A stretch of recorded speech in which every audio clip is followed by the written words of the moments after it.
We would like to welcome everybody to the official How to Play Chivalrous Arts Apocalypse 1525, the tabletop game. First things first, we're gonna go over the setup. It's quite simple. Everything you see here is the prototype version. So what you end up finally getting is gonna be different. If anything, it's gonna be a lot better. Like this board, for instance, is gonna be double the size of this. Anyway, this is your central energy board. You place it in the center of the table. Alongside it, you place the corresponding stones. So we have 4 basic types of energy in the game. We have light, you're gonna put the yellow or gold stones, gems. Blue, psionic energy, we're gonna go ahead and put the blue ones. Orange, cymatic energy, and green, life energy. Then at the top, we have the despair stones, which are negative energy. And then we have our night turn markers, 1 through 5, if you have a 5-player game, or as little as 2 for heads up. Then from there, you make sure everybody gets a battle map sheet handed out. Best way to kind of think of it is as like your player character sheet. You hand everybody an arts deck. Everybody gets their very own arts deck to battle with. So then at that point, you would go ahead and shuffle up your deck and draw your 7 cards. Actually, before that, the first thing that would happen is this big deck right here is the primary battle deck. And so what happens is you will shuffle this up very well, and then you will draw 7 cards. Now to show you what happened here when we drew the cards would go in one of 2 rows.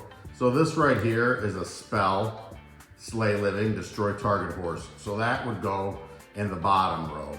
So basically spells and energy surge cards go in the bottom row, and equipment card for your player character go in the top row. Then the next card we have here is another spell. This is energy drain. Placed on target player's utility space, -1.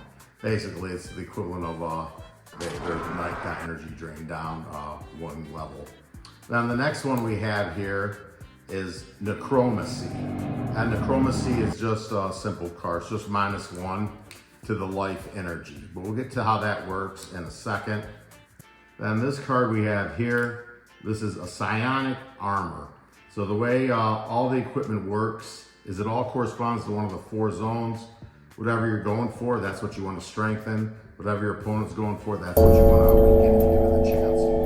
Then the next card we have here is a life energy-based Master Sword +3, which is really good. Most of the equipment in the game is basic +1, advanced +2, and master +3. Then the next item we have is a lance. It's a psionic lance, and it's a basic one, +1. And then the last item we have for this particular round is a heavy warhorse. So now the thing about this game is you're trying to score your whole board, but you can't score your lance unless you have your horse. And depending on how you did, there's gonna be a end game battle that's optional, or you just total the points if you don't wanna do the end game battle, because some people just want as much logic as possible, and then some people would prefer little chaotic factors such as rolling some dice to try to actually have a battle. Well, that's up to each different group to decide what they like the most. So the game would begin round 1. So you'd shuffle your deck and you draw 7 cards. Everybody would do this at the same time. So if you love your hand, you're all set. If you do not like your hand, then you can go for a one-time mulligan and shuffle it. So in this case, you would then go ahead and pick the 3 cards you want to pick. Now the basic version of the game is quite simple. It's pretty much might makes right. So every card is 0 through 3. So basically the highest you can have is a 9. But a little quirk about the game is basically your zeros are worthless, except for the fact that if somebody goes to play a 9, 3 threes, like I have, this hand will win. Except if somebody, an opponent, plays 3 zeros, then their 3 zeros will win. Otherwise, if not, then they're going last. So it's a big risk that you're taking when you go for 000. So the basic game is really relaxed, really social. Pretty much like people as young as 10 can play it. It's basically just a really relaxed, easy experience for people that really aren't into gaming.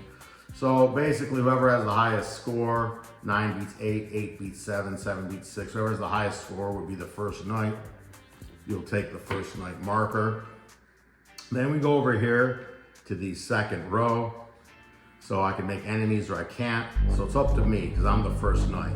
So I can target someone's horse for destruction. And then in which case they would have to make a saving throw. So the way this works is this particular one is necromancy, which is -1 to the life energy.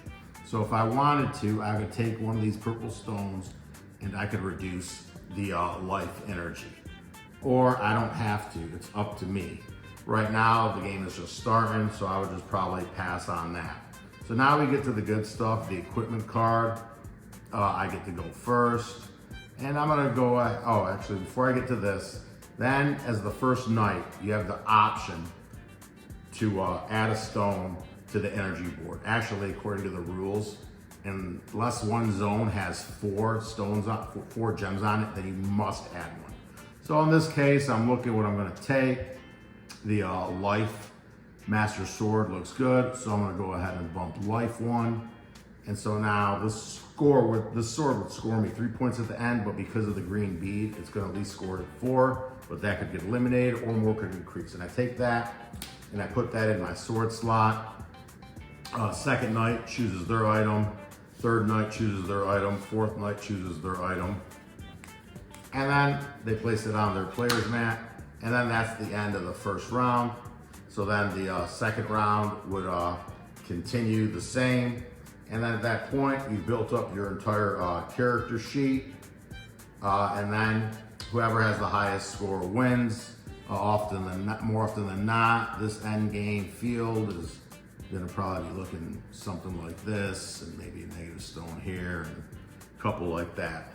As characters battle for the type of equipment that they have, to go ahead and add modifiers with the energy sources to improve the equipment that they have. Now, when we go for the advanced game, things get a lot more fun and a lot more interesting. So, we now introduce these synergies. So 9 was the highest before, the 3 threes, but now it's given an official name. This hand is Creation, and it's just the best hand in the game, except for if somebody plays 3 zeros. Now the next hand is a synergy hand, is the 3 twos. And this hand is called Chaos. And so the way Chaos works is when you play this hand, you have to shuffle your deck, and then you pull off a card randomly off the top of your deck. In this case, you want a 2, and it is a 2. In which case, that means that Chaos is in full effect, and Chaos is gonna win the hand because their powers of Chaos are just too much for the other synergies. Then the next hand we have is Order, 3 1s. So the way Order works is it looks for a tie. It's trying to create order. So if 2 people played 8, or 2 people played 7, or if even 2 people played Chaos, it doesn't matter, or Creation. If Order finds a tie, Order's gonna join the tie, and it's gonna solve the tie. There are tiebreaker rules where basically you're supposed to go through your deck and select a card for a tiebreaker, but Order takes care of that for you. Order will join the tie. Obviously, they're gonna probably tend to make themselves go first, and then it'll adjudicate the tie as it sees fit. And then the last hand is Creation. The last hand is the Void. And the Void is basically, for the most part, the weakest hand, but it always has the potential to win if somebody went ahead and played Creation. So pretty much, it's a simple, fun, easy game. Takes about a half hour to play. We got over 100 cards, great art, and pretty much should be a really, really fun time. And yeah, that's about it. Thank you so much for the presentation, and hopefully you and your friends have a wonderful time.